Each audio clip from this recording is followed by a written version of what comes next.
আসসালামু আলাইকুম এভরিওয়ান। আজকে আমি আপনাদেরকে একটি দারুণ গল্প শোনাবো। গল্পটির নাম হলো তুমি শুধুই আমার। রাতের আকাশে পূর্ণিমার চাঁদটা ঝলমল করছিল। চন্দ্রমল্লিকা ফুলে ভরা রাজপ্রাসাদের বাগানে দাঁড়িয়েছিল রানী নূর।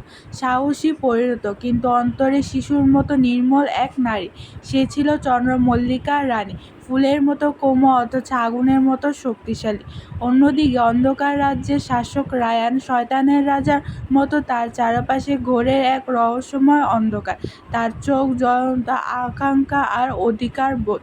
রায়ান প্রথমবার নূরকে দেখেছিল যুদ্ধের ময়দানে, রক্তের গন্ধ, আগুনের ছোঁয়া, আর সেই চোখ এর মধ্যেই সে হারিয়ে গেছিল নূরের চোখে।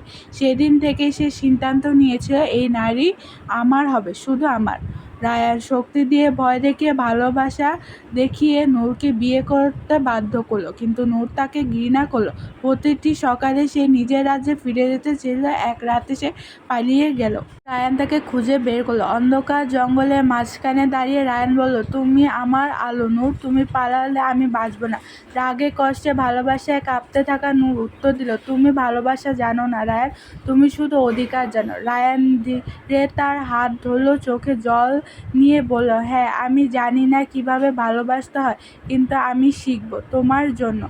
দিন কেটে গেল আর সেই অন্ধকার ছুঁয়ে গেল নূরের আলোতে, আর নূরের আলো ধীরে ধীরে গলিয়ে দিল রায়ানের অন্ধকারকে।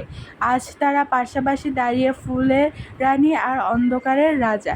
রায়ান নূরের কানে ফিসফিস করে বলল, তুমি আমার বন্দি নও নূর, তুমি আমার নিয়তি। নূর চোখ বন্ধ করে বলল মৃদুল হেসে, তুমি আমায় জোর করে পেয়েছিলে রায়ান, কিন্তু এখন আমি নিজের থেকে তোমার।